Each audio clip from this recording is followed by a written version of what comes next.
Okay, so here's the cutout that I did before, made from the resin, and what I'm going to do now is kind of dry fit my cut out tiles from the sheet that I had before. I just need to make sure that colours look right. There's going to be enough space around the edge so that I can polyfiller up to it. Now I'm going to use my hot glue. So big pile of it, and just put it into place. It doesn't dry that quick that you can't have a quick adjustment if need be. Always try and pinch off the trailer bits, otherwise they never seem to disappear.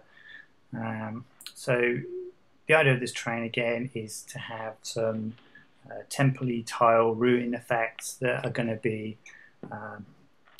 either an objective, or they could just be decorative, and that maybe they're just difficult terrain and might slow you down, but they're not actually completely blocking like the rest of the jungle pieces I'm making. So with everything in place now, it glues pretty quickly. Just go around, make sure there's no silly gaps, no silly lumps, no big blobs of glue left over. Here's another one I've done earlier.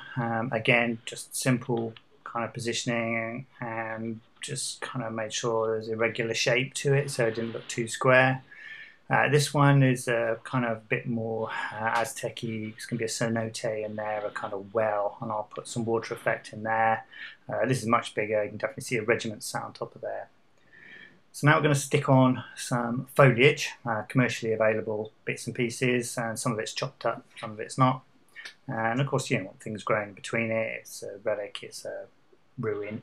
So hot glue again. Now the one thing you need to watch out for here is obviously the glue is hot, and as soon as you put these little soft plastic pieces in, they're going to wilt. There we go. Which is good and bad. Good as in they'll wilt around the terrain they're with, so they look a bit more grown in. Bad as that if it's too hot, they just all fall over. So you kind of have to style them up a little bit. It does make them all look a bit different sometimes, not quite the same out of the box. And then I'm just going to put a little daub of glue in here so that we can have something growing out of it. Now obviously, real jungle, it might have creepers all over the place. It still needs to be practical as a piece of terrain so that you can actually get your models on and around it. So just a little piece here will we'll just make it look a little bit older. So here's the ones I did earlier again. So again, just some tufts around the edge. Don't want these too tall, too line of sight blocking. They really are just for decoration and kind of giving us a sense of place. Again, that's where the water effects will go here. So, and already kind of looks nice and tidy, and even pushed a few pieces between the cracks there. Just, well, it would grow that way. So let's show it.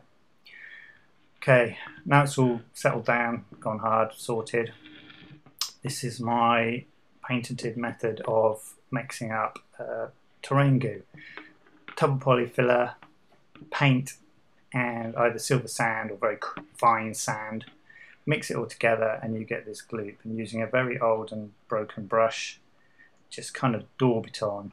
And for me, it's kind of supposed to be an organic kind of growth, grass, mounds.